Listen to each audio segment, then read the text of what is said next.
आज की जो कहानी मैं आपको सुनाने जा रहा हूँ, ये कहानी उन सब कहानियों से बिल्कुल अलग है जो आज तक आपने इस चैनल के माध्यम से सुनी है। ये कहानी ज्ञान से परिपूर्ण है। ये कहानी बहुत ही महत्वपूर्ण है। ये कहानी है 4 युगों की।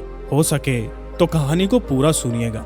और अगर आपने अभी तक हमारे चैनल को सब्सक्राइब नहीं किया है तो सब्सक्राइब करके बेल आइकन जरूर ऑन कर दें, ताकि आगे आने वाली किसी भी कहानी से आप वंचित ना रहें। चलिए जानते हैं कि आज की कहानी में ऐसा क्या खास है। एक समय की बात है, चारों युग यानी चारों भाई एक साथ बैठे हुए थे। अब आपस में चारों में वाद विवाद होने लगता है। सतयुग, त्रेता, द्वापर और कलयुग चारों एक साथ बैठे हुए विवादों में उलझने लगे। सबसे पहले सतयुग कहने लगा, अरे मूर्खों, तुम सब मुझसे छोटे हो, तुम मेरी बराबरी कैसे करने लगे। जब त्रेता युग ने यह बात सुनी तो कहने लगा कि तुम सबसे बड़े कैसे हो सकते हो, तुम सब में सबसे बड़ा तो मैं हूं, मैं ही सर्वश्रेष्ठ हूं, तुम मुझसे सर्वश्रेष्ठ नहीं हो सकते। तब तक द्वापर बोल उठा कि तुम सर्वश्रेष्ठ कैसे हो सकते हो, तुम सभी में श्रेष्ठ तो मैं हूं, तुम्हारा श्रेष्ठ होने का तो प्रश्न ही नहीं उठता। तब तक कलयुग कहने लगा कि तुम तीनों श्रेष्ठ बन रहे हो, परंतु हकीकत तो जानते ही नहीं, वास्तविकता में श्रेष्ठ तो मैं हूं। इस तरह से चारों युग आपस में झगड़ने लगे। तब जाकर चारों युगों ने आपस में निर्णय किया कि हम ऐसे फैसला नहीं कर सकते कि हम में कौन बड़ा है और कौन छोटा, कौन सर्वश्रेष्ठ है। इसका फैसला तो भगवान भोलेनाथ ही कर सकते हैं। चलिए वहां चलते हैं, वही आदि और अनंत है। चलिए उन्हीं के पास कैलाश पर चलते हैं, वही हमें बताएंगे कि हम में कौन बड़ा है और कौन छोटा है। इसका निर्णय स्वयं भगवान शंकर करेंगे, इसका निर्णय हम नहीं कर सकते। चारों युगों ने मिलकर योजना बनाई कि चलिए कैलाश पर चलते हैं। चारों युग कैलाश पर्वत पर चले जाते हैं। जब वो कैलाश पर्वत पर पहुंचते हैं तो द्वारपाल उन्हें रोक लेते हैं। द्वारपाल कहते हैं कि तुम चारों कौन हो और कहाँ जा रहे हो। तो चारों युग कहने लगे कि हे द्वारपाल, हम भगवान शिव से मिलना चाहते हैं और हम 4 युग हैं, उन्हें हमारी आने की सूचना दीजिए। स्वयं नंदेश्वर महाराज भगवान शिव के पास आए और भगवान शिव से कहने लगे, हे प्रभु, हे कैलाशपति, आपसे 4 युग मिलना चाहते हैं। भगवान शिव कहते हैं कि जाओ, उन्हें सम्मान सहित हमारे समक्ष ले आओ। भगवान नंदेश्वर चारों युगों को लेकर पहुंचते हैं भगवान शिव के पास।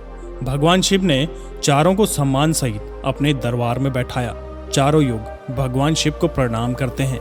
तो भगवान शिव ने चारों युगों से कहा कि आप सभी का हमारे दरबार में, हमारे कैलाश पर स्वागत है। कहो युगों, तुम्हारे आने का क्या कारण है।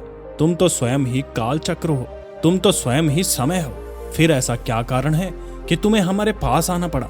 चारों युग कहते हैं कि हे सृष्टि के रचयिता, हे भगवान शिव, हम चारों में विवाद खड़ा हो गया है और हम उस विवाद का समाधान नहीं कर पाए, इसीलिए हम आपके पास आए हैं। अब हम आपसे निवेदन करते हैं और गुहार करते हैं कि हे भगवान, आप ही हमारा फैसला करें, आप हमारा न्याय करें और हमें बताएं कि हम चारों में सबसे बड़ा कौन है, हम चारों में सर्वश्रेष्ठ कौन है। भगवान शिव कहते हैं, इसका फैसला तो तब होगा जब आप चारों अपना अपना फैसला हमें सुनाएंगे। तो भगवान शिव सतयुग से कहते हैं कि हे सतयुग, तुम बताओ, तुम कैसे बड़े हो। तुम अपने आप को सर्वश्रेष्ठ बताने की कोशिश कर रहे हो, लेकिन हो कैसे, ये मुझे बताओ। तब भगवान शिव से सतयुग कहता है कि देखिए प्रभु, मेरी आयु सबसे ज्यादा है, मैं 17 लाख वर्ष का हूँ और अन्य युग हमसे तो बहुत ही छोटे हैं, इसीलिए मैं इन सभी से लंबी आयु का हूँ। तब तक कलयुग बोल उठा और कहने लगा कि हे प्रभु, व्यक्ति कभी आयु से बड़ा नहीं होता, व्यक्ति तो गुणों से बड़ा होता है प्रभु, मैंने तो यही सुना है। भगवान शिव ने कलयुग की दलील को माना और सतयुग से कहा कि सतयुग, तुम इस तरह से बड़े तो नहीं हो सकते। सतयुग कहने लगा कि हे प्रभु, मेरे युग में जो व्यक्ति हुए वो बड़े ही बलवान हुए, बड़े ही पराक्रमी हुए, वो पृथ्वी को उठा ले जाएं ऐसे पराक्रमी और बलवान थे। और मेरे राज्य में, जब मेरा राज्य था तो उसमें भगवान श्री हरि विष्णु ने कई अवतार लिए। देखिए प्रभु, नरसिंह अवतार मेरे ही काल में हुआ, 12 अवतार मेरे ही काल में हुआ, मत्स्य अवतार मेरे ही शासन काल में हुआ। तब तक त्रेता युग बोल उठा कि नहीं प्रभु, क्या प्रभु श्री हरि विष्णु के अवतार होने से वो बड़े हो सकते हैं। तो प्रभु, अवतार तो मर्यादा पुरुषोत्तम श्री राम का मेरे काल में भी हुआ था, जिन्होंने संसार को मर्यादा सिखाई। और बलवान की बात करते हो, कुंभकर्ण जैसे योद्धा, रावण जैसे योद्धा मेरे शासन काल में भी हुए थे। हे प्रभु, इस तरह से तो ये सतयुग बड़ा नहीं हो सकता, फिर इन सब में बड़ा तो मैं हूँ। जब ये बात द्वापर युग ने सुनी तो द्वापर युग कहने लगा कि हे प्रभु, ये दोनों बड़े बन रहे हैं, परंतु ये दोनों बड़े कैसे हो सकते हैं? देखिए प्रभु, आप जानते हैं कि जब मेरा शासन काल आया तो मेरे शासन काल में तो भगवान श्री कृष्ण जैसे अवतार पैदा हुए, जो किशोरा कला से संपूर्ण पार ब्रह्म परमेश्वर थे, जिन्होंने विराट रूप दिखाया। ऐसा विराट रूप तो साक्षात भगवान विष्णु भी नहीं दिखा सकते। हे भगवान, योद्धाओं की बात करते हैं तो मेरे शासन काल में बड़े बड़े योद्धा कंस, जरासंध, भीष्म पितामह और 5 पांडव, ये भी मेरे ही शासन काल में हुए थे। प्रभु, स्वयं बलराम मेरे ही शासन काल में हुए थे। तो बताइए प्रभु कि मेरे शासन काल में कौन सा योद्धा इनके योद्धाओं से कम था? हे प्रभु, इन सब में बड़ा तो मैं हूँ। तब तक कलयुग बोल उठा। कलयुग कहता है कि हे प्रभु, चलो मैं इनकी बातें मान लेता हूँ, लेकिन इनके शासन काल में जो भी योद्धा हुए थे, जो भी अवतार हुए थे, उनमें बुद्धि ही नहीं थी, वो बिल्कुल मूर्ख थे। और जिनके शासन काल में मूर्ख प्राणी पैदा हो, क्या वो बुद्धिमान हो सकते हैं? क्या वो सर्वश्रेष्ठ हो सकते हैं? कलयुग कहने लगा कि नहीं भगवान, मेरा शासन काल सबसे अच्छा है। मेरे युग में व्यक्ति दुखी नहीं पा सकता। अच्छी अच्छी और नई नई तकनीकों से परिपूर्ण मेरा युग, मेरा शासन काल सभी में श्रेष्ठ है। जब भगवान शिव ने चारों युग, सतयुग, त्रेता, द्वापर और कलयुग, चारों की वाणी सुनी, चारों के उत्तर सुने, चारों की बहस सुनी, तो भगवान शिव अपने मन में विचार करने लगे और सोचने लगे कि इनका फैसला कैसे किया जाए। पास में ही माता पार्वती बैठी थी। माता पार्वती कहती है कि हे प्रभु, अगर आप ही इनका फैसला नहीं कर पाए तो फिर इनका फैसला कौन करेगा? फिर तो ये चारों भाई आपस में ही मर जाएंगे। हे भगवान, हे महादेव, इसीलिए आप इनका फैसला कीजिए। सभी देवता मिलकर भगवान शिव से कहने लगे कि हे भोलेनाथ, आप इनका फैसला करें, नहीं तो चारों युग आपस में लड़ने लगेंगे। तो फिर क्या होगा? सृष्टि का काल चक्र रुक जाएगा, समय का प्रवाह रुक जाएगा। हे भोलेनाथ, आप ही कुछ कीजिए। भगवान शिव कहते हैं कि ठीक है, मैं समस्त गणों की बात मानता हूँ, मैं इन चारों युगों का फैसला जरूर करूंगा। भगवान शिव ने चारों युगों से कहा कि चलो ठीक है, मैं तुम चारों की परीक्षा लूंगा, और जो परीक्षा में सफल हुआ वही सबसे बड़ा होगा। सतयुग बोल उठा कि हे भगवान, आप जो चाहें वो परीक्षा ले लीजिए, सब में बड़ा तो मैं ही रहूंगा। कलयुग कहता है कि हे प्रभु, हम भी परीक्षा देने के लिए तैयार हैं, आप तो बस परीक्षा लीजिए। चारों युग परीक्षा देने के लिए तैयार हो जाते हैं। भगवान शिव ने 100 टन वजन का एक परसा लिया, लोहे का परसा, और कैलाश पर्वत के नीचे एक तलहटी में रख दिया, और उस परसे के पास में ही एक चावल का ढेर लगा दिया। भगवान शिव ने चारों युगों को बुलाया और कहा कि तुम चारों ये देख रहे हो, तुम्हारी परीक्षा अभी हो जाएगी। भगवान शिव सतयुग से कहते हैं कि सतयुग, मेरे 500 गण यहाँ बैठे हैं और इस परसे में रखे हुए चावल को बनाना है। इन चावलों को तुम्हारे युग का व्यक्ति ही बनाएगा, और मेरे यहाँ जितने गण हैं वो सब भोजन करेंगे। भगवान शिव कहते हैं कि हे सतयुग, तुम तुम्हारे युग का व्यक्ति बनाओ और उसे भोजन बनाने के लिए भेज दो, और हम सभी लोग यहाँ खड़े होकर देख रहे हैं। जब भगवान शिव की बात सतयुग ने सुनी तो एक बहुत बड़ा बलवान योद्धा सतयुग ने बनाया और कह दिया कि जाओ बेटे, इस परसे में चावल बनाओ और बना करके भगवान शिव के इन सभी गणों को भोजन कराओ। अपने महाराज का आदेश सुन करके सतयुग का आदमी चलता है, वहां आकर के देखता है उस परसे का भार 100 टन से ऊपर है, हजारों मन से ऊपर का परसा है। वो तो सतयुग का व्यक्ति था, वो बड़ा ही बलवान था। उसने एक बहुत बड़ी भट्टी खोदी। भट्टी खोदने के बाद पेड़ों को तोड़ करके लाया और उसमें अग्नि जलाई।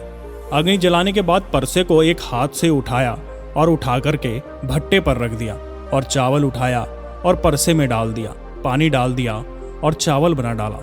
जब बहुत विशाल परसे में चावल बन गए तो उस व्यक्ति ने, जो सतयुग का व्यक्ति था, समस्त गणों को बैठाया, पत्तल दिया और चावल से भोजन करा दिया। वो अपना कार्य पूर्ण करके अपने मालिक सतयुग के पास आया और कहने लगा कि हे प्रभु, मैं जा रहा हूँ, अब मेरा काम हो गया है। भगवान शिव और अन्य लोग देख रहे थे।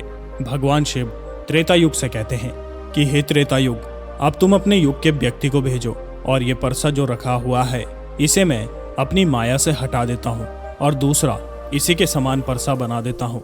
अब तुम अपने युग के व्यक्ति से इस चावल को बनवाओ और मेरे 500 गणों को भोजन करवाओ।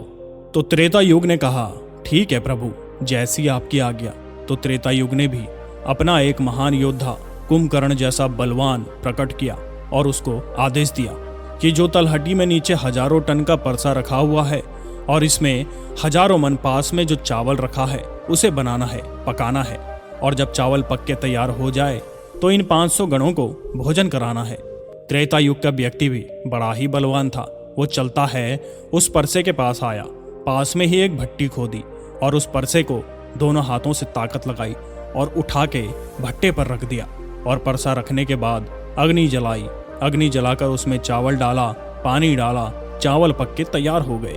उस त्रेता युग के व्यक्ति ने चावल को उस परसे से निकाला और निकाल करके जितने भी भगवान शिव के गण थे उन सबको खाना खिलाया और भोजन करने के बाद सभी गण वापस कैलाश पर्वत पर आ गए।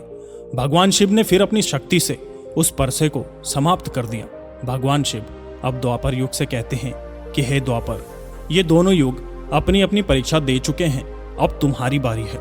देखो, इतना ही बड़ा परसा तुम्हें उस तलहटी में दिखाई दे रहा है और हजारों मन चावल रखे हुए हैं और तुम्हें मेरे 500 गणों को भोजन कराना है। द्वापर युग कहने लगा कि ठीक है प्रभु, आपकी जैसी इच्छा, मैं प्रयत्न करूंगा कि मेरे युग का जो व्यक्ति है आपके सभी गणों को खाना खिला सके। द्वापर युग ने भी एक भीम जैसे अवतार वाले बड़े ही ताकतवर बलवान व्यक्ति को बना करके खड़ा कर डाला और उससे कहा कि जाइए, देखिए इस तलहटी में एक परसा रखा हुआ है, वहां रखे परसे में चावल बनाना है और बनाकर इन सभी गणों को भोजन कराना है। वो व्यक्ति अपने प्रभु से कहता है कि ठीक है प्रभु, जैसी आपकी आज्ञा। द्वापर युग का व्यक्ति चलता है। उसने देखा कि परसा तो कुछ आकार में बड़ा है, उठाने में ताकत लगानी पड़ेगी, परंतु उसने भट्टी खोदी और लकड़ियों की व्यवस्था की और उस परसे को अपना पूरा दम लगाकर दोनों हाथों से उठाया। क्योंकि उसे सतयुग और त्रेता युग के व्यक्ति ही उठा सकते थे, तो उसे बहुत ताकत लगानी पड़ी। पूरी ताकत लगाकर उसने उस परसे को उठाया और उठा करके जैसे तैसे खींच खांच कर उसे भट्टी पर रख दिया। नीचे अग्नि लगाई, उसमें चावल डाल दिए और जब चावल पक गए तो उसने भी भगवान शिव के सभी गणों को भोजन कराया। खाना खिलाने के बाद वो द्वापर युग का व्यक्ति अपने मालिक के पास आता है और कहता है कि प्रभु, मैंने अपना काम कर दिया। द्वापर युग ने उसकी पीठ थपथपाई और कहा, शाबाश बेटे, अब तुम जा सकते हो। अब भगवान शिव कहते हैं कि हे कलयुग, अब तुम्हारी बारी है। परसा तुम देख रहे हो, उसका वजन कम नहीं होगा, उसका वजन उतना ही रहेगा, हजारों टन। लेकिन अब तुम्हें परीक्षा देनी है। तुम मानने को तैयार नहीं थे कि तुम सबसे छोटे हो, लेकिन तुमने तो माना नहीं। तुम्हारे आदमी की आयु भी मात्र 100 वर्ष है। अन्य युगों के मनुष्य की आयु सबसे अधिक होती है। सतयुग के मनुष्य की आयु 1 लाख वर्ष होती थी, त्रेता युग में 10,000 वर्ष होती थी और द्वापर युग में 1000 वर्ष होती थी। और हे कलयुग, तुम्हारे शासन काल में तो मात्र 100 वर्ष ही है और तुम्हारा आदमी भी छोटा है। जब भगवान शिव की बातें कलयुग ने सुनी तो कलयुग कहता है कि प्रभु, ठीक है, मैं आपकी बात मानता हूँ, लेकिन आप पहले ही मुझे इस तरीके से हताश मत कीजिए। प्रभु, आप तो एक न्यायकर्ता हैं, आप तो एक जज हैं। सबको मौका मिला, मुझे भी परीक्षा के लिए मौका दिया जाए। आप मुझे भी परीक्षा देने का मौका दीजिए, हम भी परीक्षा देकर देखेंगे। यदि हमसे नहीं हो पाया तब जाकर हम मानेंगे। भगवान शिव कहते हैं, ठीक है, तुम अपना आदमी बुला लो। फिर भगवान शिव कहते हैं कि ये परसा देख रहे हो, हजारों टन का है, वहाँ चावल रखा है, ये हजारों किलो टन परसा है और इसमें इतने सारे चावल रखे हुए हैं, तुम्हारा व्यक्ति क्या करेगा? कलयुग कहता है कि ठीक है प्रभु, बस आप मेरा तमाशा तो देखिए। तीनों युग हंसने लगे। भगवान शिव भी उनकी बातों को सुनकर अचंभित थे। भगवान शिव सोच रहे थे कि क्या कलयुग का व्यक्ति इतने हजारों टन के परसे को उठा पाएगा। कलयुग ने बड़े ही बुद्धिमान व्यक्ति को पैदा किया। बड़ा ही तीव्र व्यक्ति था, बहुत ज्यादा सोचने वाला व्यक्ति था। सभी गुणों से संपन्न व्यक्ति को कलयुग ने पैदा किया और पैदा करके व्यक्ति से कहा कि बेटे, तुम्हें अपनी शक्ति दिखानी है, परीक्षा का समय है। यदि तुम इसमें असफल हो गए तो मैं सबसे छोटा हो जाऊंगा। वो व्यक्ति अपने महाराज से कहता है कि महाराज, इस परसे की बात करते हैं आप? यदि ऐसे हजारों परसे हमारे सामने हो तो भी कोई बड़ी बात नहीं है। जब उस व्यक्ति की बात तीनों लोगों ने सुनी तो वो हंसने लगे और कहने लगे कि छोटा सा व्यक्ति जिसकी लंबाई मात्र 3 हाथ है, ये क्या करेगा? जबकि हमारे युगों के व्यक्ति की लंबाई तो बहुत हुआ करती थी। ये बात तो बिल्कुल सच है। सतयुग के लोगों की लंबाई 21 हाथ थी और त्रेता युग के व्यक्ति की लंबाई स्वयं के 14 हाथ थी और द्वापर युग के व्यक्ति की लंबाई स्वयं के 7 हाथ थी और कलयुग के व्यक्ति की लंबाई स्वयं के 3.5 हाथ होती है। तीनों युग बड़ी जोर जोर से हंस रहे थे। कलयुग कहता है कि आप बस देखते रहिए, मैंने अपने लड़के को भेज दिया है। कलयुग का आदेश पाकर वो कलयुग का व्यक्ति, तीव्र बुद्धि वाला व्यक्ति, उस तलहटी में आया। तलहटी में आकर के उसने देखा कि परसा तो बहुत ही विशाल है, मैं इसे उठा नहीं पाऊंगा। तो उस व्यक्ति ने दिमाग लगाया, उस परसे के नीचे मिट्टी खोदना शुरू कर दिया। परसा तो उसने हिलाया तक भी नहीं और उसके नीचे भट्टी खोदकर तैयार कर दी। लकड़ियों की व्यवस्था करने में तो उसे थोड़ा सा भी समय नहीं लगा, क्योंकि लकड़ियां वहीं पर रखी हुई थी। उसने उन लकड़ियों को उठा लिया और उस भट्टी में आग लगा दी। परसे में चावल डाला, पानी डाला और बस कुछ ही समय में चावल पक के तैयार हो गए। वो कलयुग का व्यक्ति कितना दिमाग वाला था, उसने कुछ भी नहीं किया। परसे के नीचे भट्टी खोद दी और उसमें आग जला दी, चावल को डाल दिया और चावल में पानी डाला और चावल पक भी गया।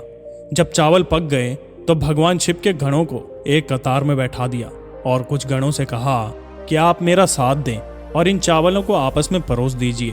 भगवान शिव के 4 विशाल गण चलते हैं और उन चावलों को बाल्टी में भर भर के सभी गणों को परोस दिया। तब कलयुग कहता है कि अब आप सब भोजन कर सकते हैं। भगवान शिव के सभी गण खुशी खुशी भोजन करते हैं। कलयुग का मनुष्य उन 4 शेष बचे हुए गणों को भी भोजन कराता है। भोजन कराने के बाद उस परसे को साफ किया और परसा वहीं छोड़ दिया। उसका काम हो गया था। वो अपने महाराज कलयुग के पास आया और आकर के कलयुग से कहा कि हे प्रभु, मैंने आपका काम कर दिया है। कलयुग बहुत ही खुश था। वो उसकी पीठ थपथपाते हुए कहता है, वाह शाबाश, आपने मेरी लाज रख ली, आपने मेरी परीक्षा पास कर ली। भगवान शिव और तीनों युग देख करके अचंभित रह गए। कलयुग कहने लगा कि हे भोलेनाथ, अब आप निर्णय कीजिए कि हम में से सबसे बड़ा कौन है। भगवान शिव मन में विचार करने लगे और सोच करके जवाब दिया। भगवान शिव कहते हैं कि मैंने तुम चारों की परीक्षा देखी। जब सतयुग का व्यक्ति आया तो उसने अपनी ताकत लगाई और ताकत लगाकर परसे को उठा करके अग्नि पर रख दिया और स्वयं ही मेरे सभी गणों को चावल परोसे। जब त्रेता युग की बारी आई तो उस व्यक्ति ने भी बिल्कुल ऐसा ही किया। परसे को उठाया, भट्टी पर रखा, उसमें चावल डाला, पानी डाला और उसे पकाया और सबको खिलाया। और इसी तरह से द्वापर युग के व्यक्ति ने भी किया। परंतु तुम क्या देख रहे हो कि मात्र 3.5 हाथ का व्यक्ति, इसकी बुद्धि देखिए, कितना वजनी, कितना विशाल परसा था। शायद उसे ये हिला भी नहीं सकता था। उसने उस परसे में चावल बना लिए। मेरे इतने गण थे कि अगर वो बाल्टियों से खुद परोसता तो शायद परेशान हो जाता। तो देखिए उसकी बुद्धि। उसने उनमें से ही 4 गण अपनी सहायता के लिए बुलाए और चारों गणों से भोजन परोसवाया और स्वयं बैठा रहा। ये तो बड़ा ही बुद्धिमान व्यक्ति हुआ, ये तो बड़ा ही बुद्धिमान युग हुआ। भगवान शिव कहते हैं कि कलयुग बड़ा ही बुद्धिमान व्यक्तियों का युग होगा। इसमें मशीनों का आविष्कार होगा, बड़े बड़े दिमागधारी होंगे। भगवान शिव कहते हैं कि तुम सब जैसा शासन करते आए हो, चलो ठीक है। तुम सत्य, धर्म और निष्ठा पर चलते आए हो, चलो ठीक है। लेकिन तुम्हारे युग के व्यक्तियों में बुद्धि का अभाव था। उन्होंने कभी अपनी बुद्धि का उपयोग ही नहीं किया।